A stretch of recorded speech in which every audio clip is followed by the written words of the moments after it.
Bonjour à toutes et à tous, bienvenue sur cette nouvelle vidéo intitulée Dieu notre Père. Je répète, Dieu notre Père. Écoutez, j'ai fait cette nouvelle vidéo en ayant à cœur de bien mettre en avant effectivement que notre Dieu, c'est notre Père, qu'il est à l'origine effectivement de notre création et qu'aujourd'hui il nous appelle vraiment à une relation avec lui et qu'il nous appelle vraiment voilà, vraiment une communion avec lui.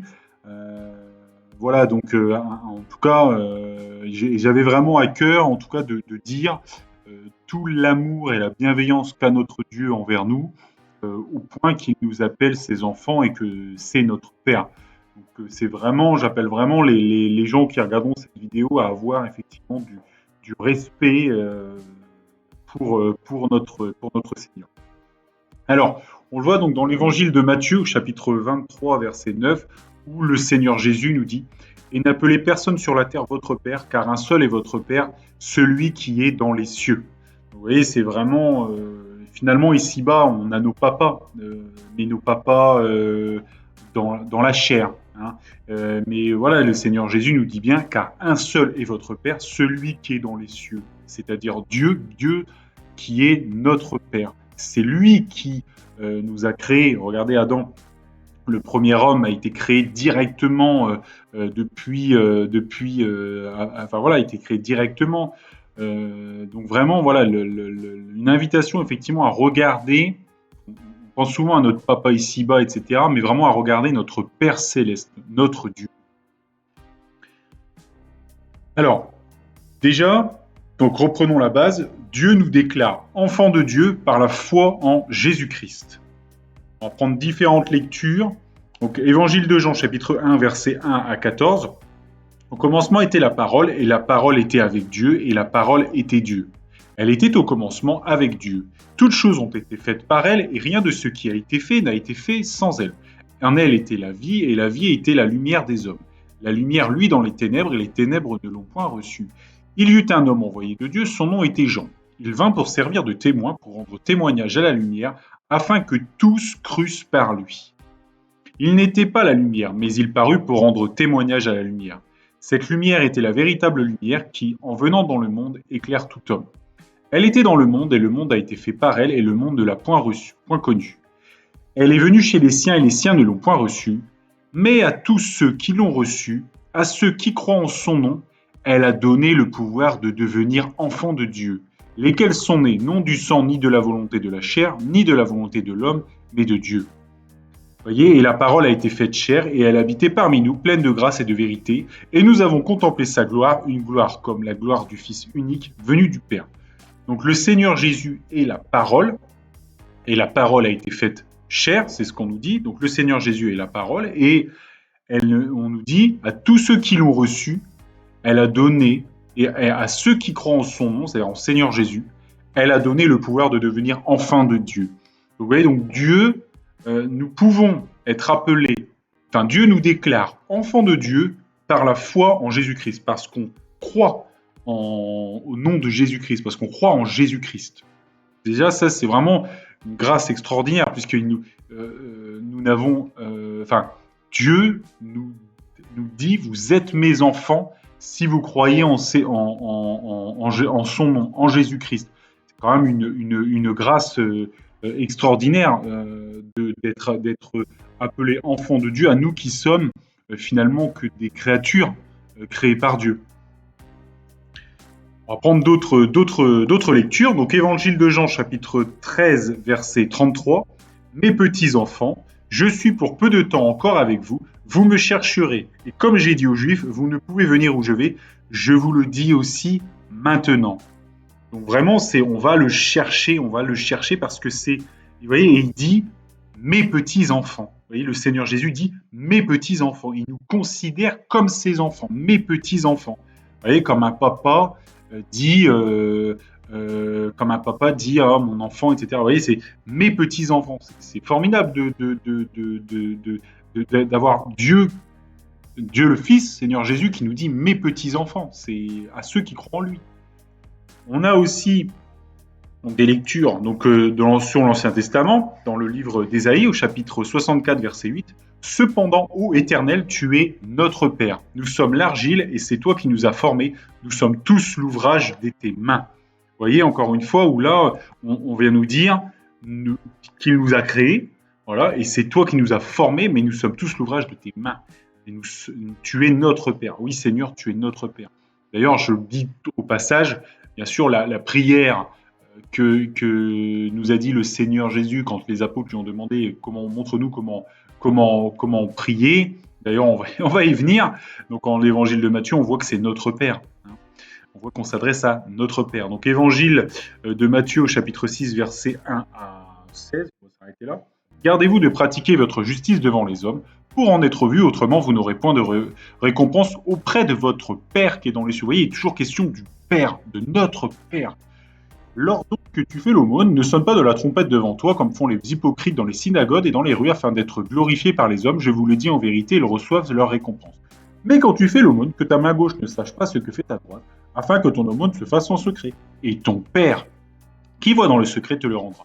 Lorsque vous priez, ne soyez pas comme les hypocrites qui aiment à prier debout dans les synagogues et au coin des rues pour être vus des hommes. Je vous le dis en vérité, ils reçoivent leur récompense. Mais quand tu pries, entre dans ta chambre, ferme ta porte et prie ton Père qui est là dans le lieu secret. Et ton Père qui voit dans le secret te le rendra. En priant, ne multipliez pas de vaines paroles comme les païens qui s'imaginent qu'à force de paroles, ils seront exaucés. Ne leur ressemblez pas, car votre Père sait de quoi vous avez besoin avant que vous le lui demandiez. Voici donc comment vous devez prier. Notre Père, qui es aux cieux, que ton nom soit sanctifié, que ton règne vienne, que ta volonté soit faite sur la terre comme au ciel. Donne-nous aujourd'hui notre pain quotidien. Pardonne-nous nos offenses, comme nous aussi nous pardonnons à ceux qui nous ont offensés.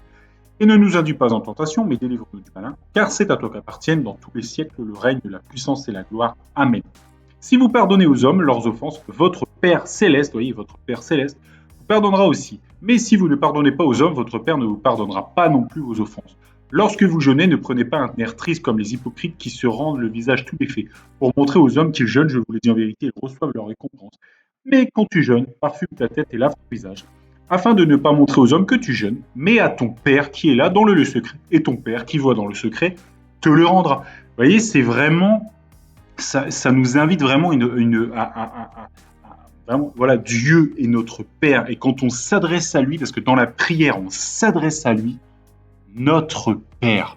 Quand on jeûne, notre Père le voit, etc. Vous voyez, c'est vraiment une grâce et vraiment quelque chose de formidable. Et j'avais vraiment envie de le mettre en avant dans cette vidéo pour montrer à quel point c'est formidable d'être enfant de Dieu, d'être appelé, qu'il nous appelle mes fils. Vous voyez, c'est extraordinaire. C'est une grâce vraiment incroyable. Et c'est vraiment une preuve aussi d'amour incroyable. On voit, si vous voulez, d'une manière entre un homme et ou une femme et son fils, etc. On voit que et sa fille, vous voyez, il y a une relation. Vous voyez, on aime ses parents, etc. À combien plus forte raison notre Dieu. Vous voyez, c'est vraiment vraiment d'incroyable que je vais vraiment mettre en avant. Voilà. Donc, quelles sont finalement les caractéristiques d'un père? Alors ici-bas, si vous voulez, déjà un père, effectivement, il a des responsabilités, il a des droits sur ses enfants. Et une de ses principales responsabilités et droits, on va dire un peu les deux, il est un pédagogue. C'est-à-dire qu'il doit nous enseigner certaines choses, marcher, etc. Et c'est souvent notre papa est un peu notre modèle. Hein. Et d'ailleurs, dans nos comportements, etc., qu'on a aujourd'hui, souvent, c'est l'héritage aussi un peu de son comportement à lui. Voilà, et bien sûr, et pareil par rapport à notre maman, etc. Donc, Dieu, il faut le dire, bien sûr, il est un pédagogue pour nous, mais il est bien plus grand qu'un pédagogue. C'est-à-dire que lui, il n'est pas là juste pour nous montrer comment faire. Il peut aller bien au-delà, parce qu'il a des capacités, bien entendu, bien au-delà, et inimaginables. Donc du coup, il est bien plus qu'un pédagogue. C'est ce que j'ai voulu exprimer dans cette vidéo. Et vous voyez, on le voit dans le livre des Proverbes, au chapitre 1, verset 1 à 19, mais le livre des Proverbes est rempli de cette expression. Et je vais vous la lire. Proverbe de Salomon, donc fils de David, roi d'Israël, pour connaître la sagesse et l'instruction, pour comprendre les paroles de l'intelligence, pour recevoir les leçons de bon sens, de justice et d'équité et de droiture, pour donner aux simples du discernement, aux jeunes hommes de la connaissance et de la réflexion, que le sage écoute et il augmentera son savoir, et celui qui est intelligent acquérera de l'habileté. Pour saisir le sens d'un proverbe ou d'une énigme, des paroles des sages et de leurs sentences. La crainte de l'Éternel est le commencement de la science, les insensés méprisent la sagesse et l'instruction. Et vous voyez, il y a toujours cette instruction qui est bien souvent. Écoute, mon fils, l'instruction de ton père, et ne rejette pas l'enseignement de ta mère, car c'est une couronne de grâce pour ta tête et une parure pour ton cou. Mon fils, si des pécheurs veulent te séduire, ne te laisse pas gagner. S'ils disent viens avec nous, dressons des embûches, versons du sang, tendons des pièges à celui qui se repose en vain sur son innocence, engloutissons-les tout vifs comme le séjour des morts, et tout entier comme ceux qui descendent dans la fosse. Nous trouverons toutes sortes de biens précieux, nous remplirons de butin nos maisons, tu auras ta part avec nous, il n'y aura qu'une bourse pour nous toutes. Mon fils, ne te mets pas en chemin avec eux, détourne ton pied de leur sentence, car leurs pieds courent mal et ils ont hâte de répandre le sang. Mais en vain jetons le filet devant les oiseaux de tout ce qui a des ailes, et eux, c'est contre leur propre sang qu'ils dressent des embûches, c'est à leur âme qu'ils tendent des pièges. Ainsi arrive-t-il à tout homme avide de gain, la cupidité cause la perte de ceux qui s'y mettent. Donc effectivement, là on a affaire à un enseignement, et dans le livre des Proverbes, c'est achat. On retrouve à chaque fois, écoute mon fils, l'instruction de ton père, et ne rejette pas l'enseignement de ta mère. Mon fils. Et ensuite, voilà. C'est vraiment, vous voyez, le Seigneur, là, il nous apprend, il nous montre. Alors, il y a d'autres endroits, effectivement, dans les Écritures, où quand il reprend, effectivement, voilà, quand le peuple est sorti d'Égypte, on a plein d'enseignements partout dans la parole de Dieu. Mais effectivement, le livre des Proverbes, vraiment, vous voyez, quand on le lit, c'est comme si Dieu nous parlait en direct. Vous voyez, je trouve que c'est extrêmement direct. Vous voyez, c'est écoute, mon fils, l'instruction de ton père. Vous voyez, je trouve que c'est vraiment... voilà. Bon. Donc, j'ai repris effectivement encore dans le proverbe, au chapitre 22, verset 6, « Instruis l'enfant selon la voie qu'il doit suivre, et quand il sera vieux, il ne s'en détournera pas. » Effectivement, la pédagogie et les choses auxquelles nous apprenons nos enfants, effectivement, vont prédestiner quelque part ce qu'ils vont être. Pas en totalité, mais en tout cas, si vous apprenez à des gens et que vous leur donnez des valeurs morales, il est évident qu'ils ont une meilleure construction cognitive que d'autres. Voilà. Donc il y a effectivement toujours d'autres proverbes. La verge et la correction donnent la sagesse, mais l'enfant livré à lui-même fait honte à sa mère. Vous voyez à quel point c'est une responsabilité.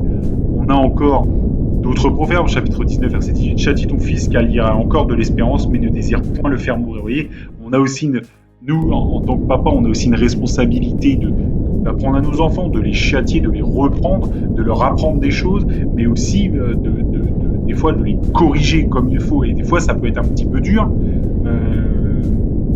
Mais voilà, c'est ce qui va quelque part le faire avancer. Mais effectivement, il ne faut pas aller trop loin dans ça, il ne faut pas non plus être trop dur. Voilà. Éphésiens chapitre 6 verset 4. « Et vous, pères, n'irritez point vos enfants, mais élevez-les en les corrigeant et les instruisant selon le Seigneur. » Vous voyez, encore une fois. Et là, le Seigneur nous invite effectivement, à nous qui sommes chrétiens, à enseigner nos enfants et à les faire grandir dans les valeurs chrétiennes avec la Bible. Deutéronome chapitre 6 verset 6-7. « Et ces commandements que je te donne aujourd'hui seront dans ton cœur. » Là, c'est Dieu qui parle. « Tu les inculqueras à tes enfants et tu en parleras quand tu seras dans ta maison, quand tu iras en voyage, quand tu te coucheras et quand tu te lèveras. » Quand je dis c'est Dieu qui parle directement à Moïse. C'est pas... Voilà. Voilà, donc encore une fois, on a cette responsabilité aussi, nous, de les inculquer à nos enfants. Timothée, donc second livre de Timothée, chapitre 3, verset 16-17. « Toute l'écriture est inspirée de Dieu et utile pour enseigner, pour convaincre, pour corriger, pour instruire dans la justice, afin que l'homme de Dieu soit accompli et propre à toute bonne œuvre. » Vous voyez, pour instruire dans la justice. Quelle justice? La justice du Seigneur. Vous voyez, donc toutes les écritures du Seigneur sont là pour nous aider à nous approcher de lui, et Dieu, par son Saint-Esprit, nous accompagne dans la compréhension et donc du coup dans la pédagogie. Vraiment, c'est effectivement, il peut arriver aussi qu'il nous reprenne, qu'il nous fasse des leçons, effectivement, dans la vie.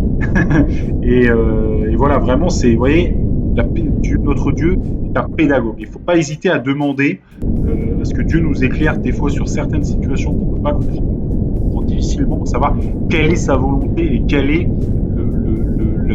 la justice selon Dieu.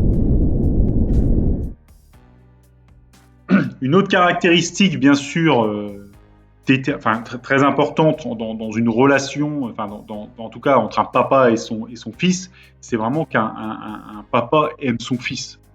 Et oui, parfois, les enfants peuvent être amenés à faire des choses qui sont difficiles. On peut être amené à avoir des discussions difficiles avec nos enfants, mais il y a quelque chose qui y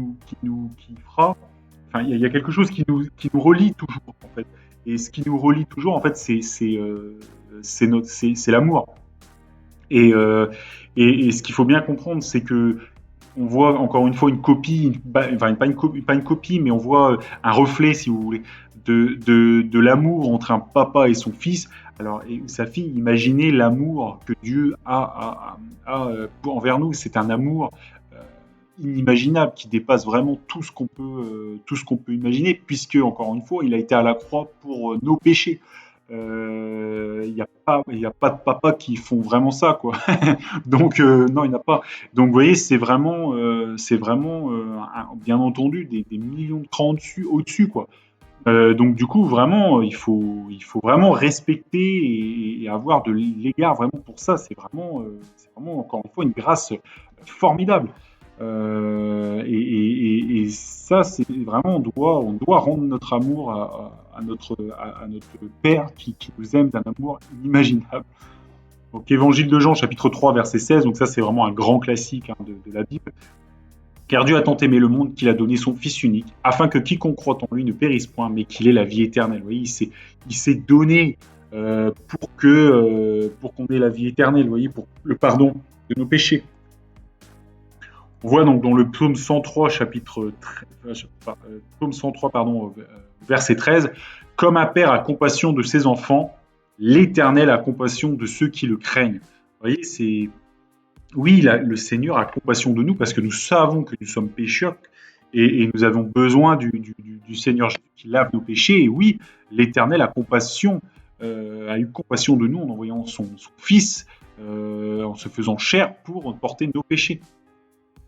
Évangile de Jean, chapitre 13, verset 34, « Je vous donne un commandement nouveau, aimez-vous les uns les autres comme je vous ai aimé, vous aussi, aimez-vous les uns les autres. » Donc c'est encore une fois, vraiment c'est un appel, vraiment le Seigneur fait un appel à l'amour entre les personnes. Voilà. Et vous voyez, comme je vous ai aimé, oui, il nous aime. Zacharie, verset 2, chapitre 8. Car ainsi parle l'Éternel des armées. Après cela viendra la gloire. Il m'a envoyé vers les nations qui vous ont dépouillés, car celui qui vous touche la prunelle de son œil. Vous voyez, ceux qui touchent les enfants de Dieu, là en l'occurrence c'était le peuple d'Israël avec l'ancienne alliance, celui qui vous touche la prunelle de son œil. On est la prunelle des yeux du Seigneur. Vous voyez, c'est pour vous montrer à quel point il nous chérit. Et ça doit aussi nous montrer la responsabilité que nous avons envers aussi notre Père. Souvent, quand on voit tout ce que nos parents font pour nous, etc., on se dit on leur doit le respect, l'amour, de l'égard, etc. Et en fait, on oublie parfois le Seigneur. Et vraiment, c'est là que je veux mettre l'accent. Lui, il ne nous oublie pas. Et lui, il nous donne bien plus que ce que nos parents ne nous ont jamais donné. Donc oui, respectons nos parents, aimons-les, mais aimons-le à plus forte raison. Parce que lui nous a donné bien plus que ce que nos parents ne pourront jamais nous donner. Vous voyez, c'est vraiment un appel vraiment au respect pour notre Seigneur. Vous voyez, on est la prunelle de ses yeux. Donc Matthieu, chapitre 6, verset 26. Vous voyez, regardez comme les oiseaux du ciel, ils ne sèment ni ne moissonnent, et ils n'amassent rien dans les greniers. Et votre Père céleste les nourrit. Ne valez-vous pas beaucoup plus qu'eux? Vous voyez, ça montre vraiment l'amour que le Seigneur a pour nous. C'est-à-dire qu'il nourrit les oiseaux, mais nous, on voit beaucoup plus que des oiseaux. Vous voyez, donc Proverbes, chapitre 3, verset 11-12. « Mon fils, ne méprise pas la correction de l'Éternel et ne t'effraie point de ses châtiments, car l'Éternel châtie celui qu'il aime, comme un père l'enfant qu'il chérit. Vous voyez, vraiment, oui, parfois, on est amené à reprendre nos enfants, mais c'est parce qu'on l'aime qu'on le fait. Et c'est parce qu'on veut les inculquer la voie droite, si vous voulez. Et le Seigneur, il châtie celui qu'il aime aussi. Première épître de Jean, chapitre 3, verset 1. Voyez quel amour le Père nous a témoigné pour que nous soyons appelés enfants de Dieu. Et nous le sommes. Si le monde ne nous connaît pas, c'est qu'il ne l'a pas connu. Vraiment, et nous le sommes, enfants de Dieu. Merci Seigneur. Vraiment un amour formidable de nous appeler enfants. Livre d'Hétéronome, chapitre 1, verset 31. Puis au désert où tu as vu que l'Éternel, ton Dieu, t'a porté comme un homme porte son fils pendant toute la route que vous avez faite jusqu'à votre arrivée en ce lieu. Vous voyez, comme un homme porte son fils. Vous voyez, c'est vraiment, encore une fois, un signe d'affection extraordinaire du Seigneur. Il l'a porté comme un homme porte son fils. Vous voyez, vous imaginez un fils blessé, son papa le porte. Vous voyez, le Seigneur fait cela. Vous voyez, encore une fois, c'est un signe d'amour. Un signe d'amour formidable. Donc oui, témoignons du respect et de l'amour pour notre Père, pour notre Dieu. Quelle est l'autre caractéristique donc, dans une relation donc, entre un père et ses enfants, son fils, voilà, c'est effectivement donc, la pédagogie, l'amour, et finalement tout ce qui va être les interactions, une relation. Au-delà de s'aimer et au-delà d'avoir de la pédagogie, de montrer les voies droites à nos enfants, effectivement, entre un père et un fils, la relation elle est basée sur l'amour, mais c'est avant tout une relation. Nous avons des interactions. Et vous voyez, Dieu nous appelle à une relation et Dieu nous appelle à une interaction avec lui.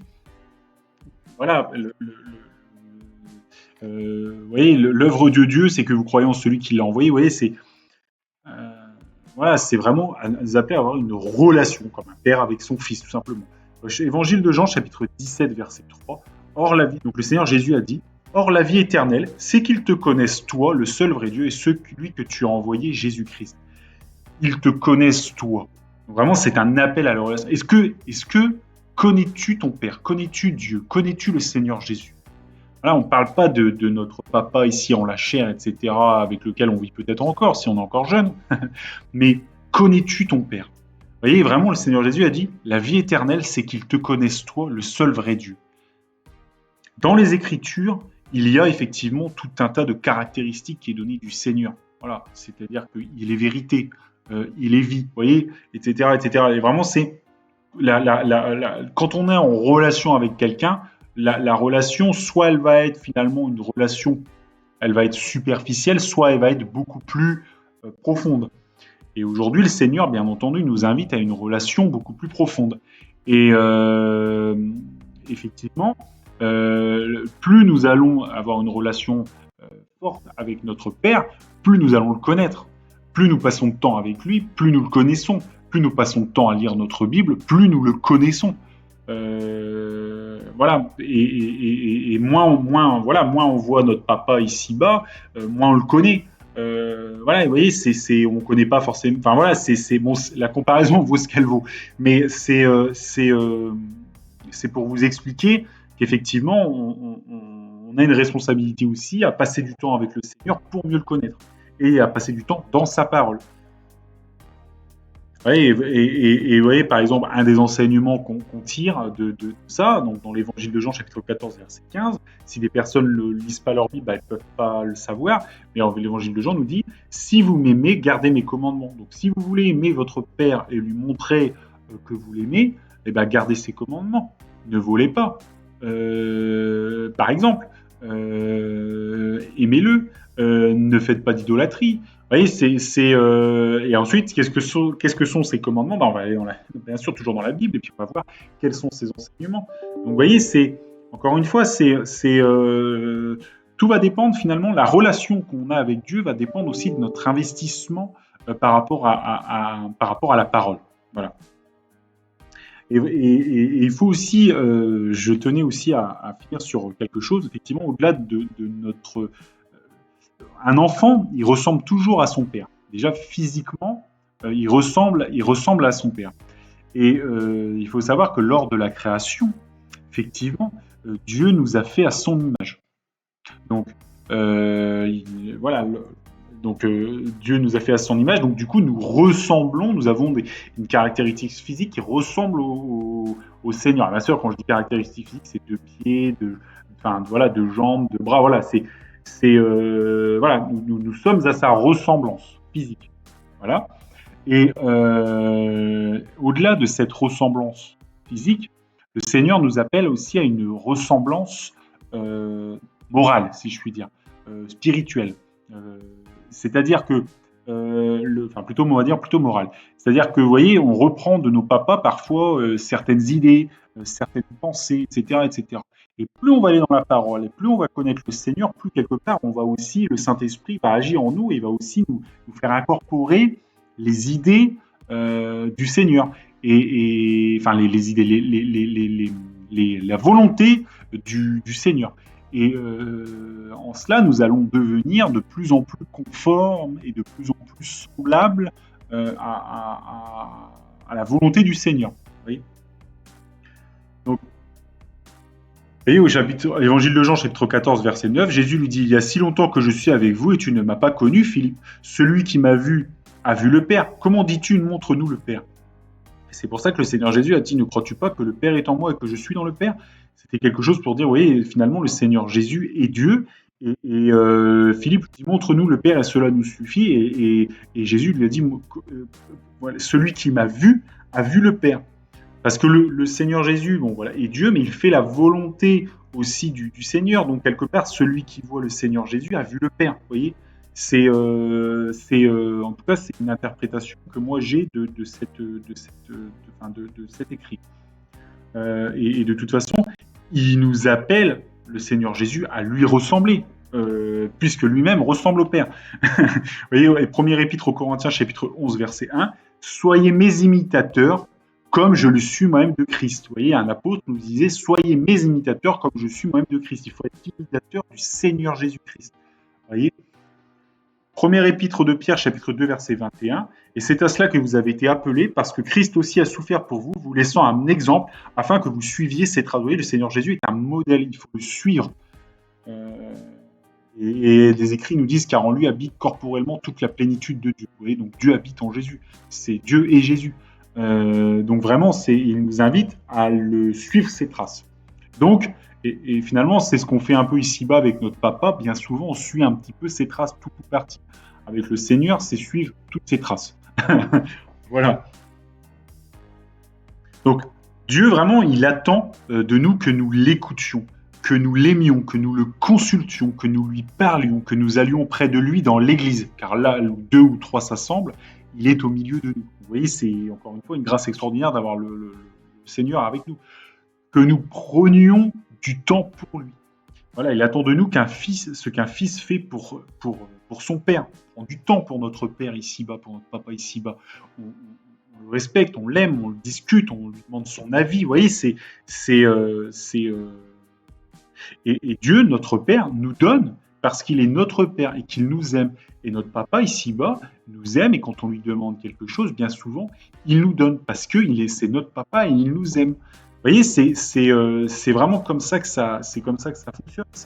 Et nous-mêmes qui avons des enfants, parce qu'on les aime, quand ils nous demandent quelque chose, si c'est pas quelque chose, voilà, si c'est pour leur bien, etc., ou une aide, etc., on les aide. Vous voyez, c'est vraiment un rôle de père, c'est vraiment quelque chose de formidable. Et Dieu est capable de bien, c'est même pas quantifiable de quoi il est capable de plus que nous, vraiment, il est capable de choses extraordinaires. Et donc, du coup, à combien plus forte raison, donc nous devons donc le consulter, nous devons l'aimer, nous devons l'écouter, parce que nous, en tant que papa, parfois, malheureusement, on peut être amené à donner un mauvais conseil. Dieu ne peut pas donner de mauvais conseils. Donc, entre un enfant qui va consulter son papa charnel et son Dieu, le Père, son Père céleste, vaut mieux qu'il aille consulter son Père céleste. Voilà. Bon, même si effectivement le Seigneur peut aussi agir avec les papas, etc. C'est bon. Bon, voilà. Donc vraiment, notre Père céleste, il faut vraiment y avoir égard. Il faut vraiment creuser notre relation avec lui. Hein. Évangile de Matthieu, chapitre 22, verset 37, je vous rappelle ce que le Seigneur Jésus a dit par rapport à quelqu'un qui lui disait que dois-je faire pour être sauvé. Jésus lui répondit, tu aimeras le Seigneur ton Dieu de tout ton cœur, de toute ton âme, de toute ta pensée, et aussi tu aimeras ton prochain comme toi-même. Vraiment, mais il a commencé en disant, tu aimeras le Seigneur ton Dieu de tout ton cœur, de toute ton âme et de toute ta pensée. Alors vraiment, si ça, c'est pas un appel à une communion, à un amour avec notre Père, notre Dieu, je vois pas comment le Seigneur aurait pu le dire autrement. Alors, on a aussi l'évangile de Jean, donc au chapitre 14, versets 11 à 28. Croyez-moi, je suis dans le Père et le Père est en moi. Croyez du moins à cause de ses œuvres. En vérité, je vous le dis, celui qui croit en moi fera aussi les œuvres que je fais et il en fera de plus grandes parce que je m'en vais au Père. Et tout ce que vous demanderez en mon nom, je le ferai, afin que le Père soit glorifié dans le Fils. Si vous demandez quelque chose en mon nom, je le ferai. Si vous m'aimez, gardez mes commandements. Et moi, je prierai le Père et il vous donnera un autre consolateur afin qu'il demeure éternellement avec vous. L'Esprit de vérité que le monde ne peut recevoir parce qu'il ne le voit point et ne le connaît point. Mais vous, vous le connaissez car il demeure avec vous et il sera en vous. Je ne vous laisserai pas orphelin, je viendrai à vous. Encore un peu de temps et le monde ne me verra plus, mais vous, vous me verrez, car je vis et vous vivrez aussi. En ce jour-là, vous connaîtrez que je suis en mon Père, que vous êtes en moi et que je suis en vous. Vous voyez, c'est en ce jour-là, vous connaîtrez que je suis en mon Père, que vous êtes en moi et que je suis en vous. Vous voyez, c'est vraiment, il y a une interconnexion, si vous voulez, qui est par la grâce de Dieu, qui est là, et parce que le Saint-Esprit nous envoie le Saint-Esprit, nous envoie Dieu le Saint-Esprit, puisque le Saint-Esprit est en nous, nous avons, vous voyez, car il demeure avec vous et il sera en vous. C'est pour ça qu'il ne nous laisse pas orphelins, parce qu'il est avec nous, parce que le Saint-Esprit est avec nous, parce que Dieu est avec nous. Donc vous voyez, c'est vraiment une grâce extraordinaire. Il est le Seigneur, il est là, il est tout le temps là. Le Saint-Esprit qui est en nous est un gage qu'il est là. Celui qui a mes commandements, je reprends, 14-21. Celui qui a mes commandements et qui les garde, c'est celui qui m'aime. Et celui qui m'aime sera aimé de mon Père, je l'aimerai et je me ferai connaître à lui. Vous voyez, il se fera connaître à nous. On le sait quand nous sommes sauvés, quand nous connaissons le Seigneur. Il nous se fait connaître à nous. Et encore une fois, pourquoi il se fait connaître à nous? Pour une relation avec lui, pour développer notre connaissance dans le Seigneur. Judas non pas l'Iscariote lui dit, Seigneur, d'où vient que tu te feras connaître à nous et non au monde? Jésus lui répondit, si quelqu'un m'aime, il gardera ma parole, et mon Père l'aimera, nous viendrons à lui et nous ferons notre demeure chez lui. Celui qui ne m'aime pas et ne garde point mes paroles, et la parole que vous entendez n'est pas de moi, mais du Père qui m'a envoyé. Je vous dis ces choses pendant que je demeure avec vous, mais le Consolateur, l'Esprit Saint, que le Père enverra en mon nom, vous enseignera toutes choses et vous rappellera tout ce que je vous ai dit. Je vous laisse la paix, je vous donne ma paix. Je ne vous donne pas comme le monde donne, que votre cœur ne se trouble point et ne s'alarme point. Vous avez entendu et que je vous ai dit, je m'en vais, je reviens vers vous. Si vous m'aimez, vous vous réjouirez de ce que je vais au Père, car le Père est plus grand que moi. Donc encore une fois, il est ici question du Père, et vous voyez, nous viendrons à lui, nous ferons notre demeure chez lui. Vous voyez, il se fait connaître le Seigneur. Voilà, merci Seigneur. Et encore une fois, creusons cette relation qu'il a instaurée avec nous en nous donnant effectivement le Saint-Esprit, en s'étant fait chair avec le Seigneur Jésus-Christ. Alors, on a aussi un dernier exemple dans les Écritures qui nous parle d'un enfant, ce que j'ai appelé l'enfant indigne. Bon, on aurait plutôt dire l'enfant qui a fait des bêtises. On voit ça donc. Je crois que j'ai pas noté. Il me semble que c'est l'Évangile de Luc, chapitre 15, versets 11 à 32. Il dit encore, un homme avait 2 fils. Le plus jeune dit à son père, mon père, donne-moi la part de bien qui doit me revenir, et le père leur partagea son bien. Peu de jours après, le plus jeune fils, ayant tout ramassé, partit pour un pays éloigné où il dissipa son bien en vivant dans la débauche. Lorsqu'il eut tout dépensé, une grande famine survint dans ce pays. Il commença à se trouver dans le besoin. Il alla se mettre au service d'un des habitants du pays, qu'il envoya dans ses champs garder les pourceaux. Il aurait bien voulu se rassasier des carouges que mangeaient les pourceaux, mais personne ne lui en donnait. Étant rentré en lui-même, il se dit, combien de mercenaires chez mon père ont du pain en abondance, et moi ici je meurs de faim. Je me lèverai, j'irai vers mon père, et je dirai, mon père, j'ai péché contre le ciel et contre toi. Je ne suis plus dit d'appeler ton fils, traite-moi comme l'un de tes mercenaires. Il se leva et alla vers son père. Comme il était encore loin, son père le vit et fut ému de compassion. Il courut se jeter à son cou et le baisa. Le fils lui dit, mon père, j'ai péché contre le ciel et contre toi. Je ne suis plus digne d'être appelé ton fils.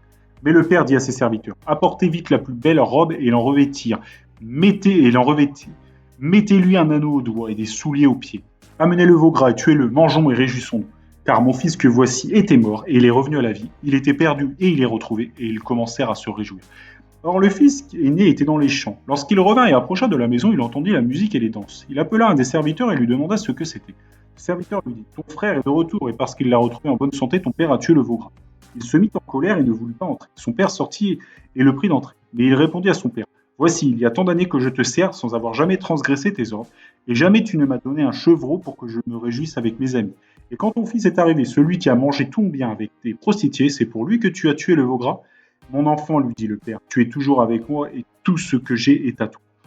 Mais il fallait bien s'égayer et se réjouir, parce que ton frère que voici était mort et qu'il est revenu à la vie, parce qu'il était perdu et qu'il est retrouvé. Vous voyez, c'est vraiment aussi, moi j'y vois là, si vous voulez, la miséricorde du Seigneur. C'est-à-dire que le Père, bien entendu, dans cette parabole, le Père, bien sûr, c'est l'image, si vous voulez, de Dieu. Et il y en a un, bon, finalement, qui a demandé son héritage, qui a fait n'importe quoi avec, et qui est parti, qui est revenu, parce qu'il se disait que finalement, il n'a pas pris la bonne décision, et voilà. Et vous voyez, son père, vraiment, il a eu pitié, il a eu compassion, et il s'est réjoui, il l'a revêtu. Vous voyez, vous voyez tout l'amour du père pour cet enfant. Vous voyez. Et effectivement, le deuxième enfant s'est posé des questions en disant: oui, mais moi j'ai toujours été là, je t'ai toujours servi, tu n'as jamais fait ça pour moi. Il y avait quelque part peut-être un peu de jalousie, mais vraiment, vous voyez, le père lui a rappelé en lui disant: non, mais voilà, il fallait bien se réjouir, et tout ce que j'ai, finalement, tout ce qui me reste de mon bien, tout est à toi. Donc tu as aussi ça que ton frère n'a plus.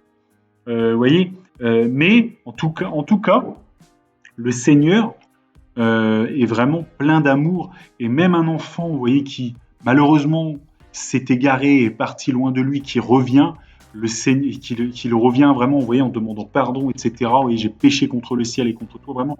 Le Seigneur accueille bras ouverts. Vous voyez, c'est vraiment un Père plein d'amour et vraiment formidable. En tout cas, c'est le message que je voulais faire passer, que je voulais faire passer aujourd'hui. Donc, aime ton Père, c'est un appel à une relation et du respect pour notre Dieu.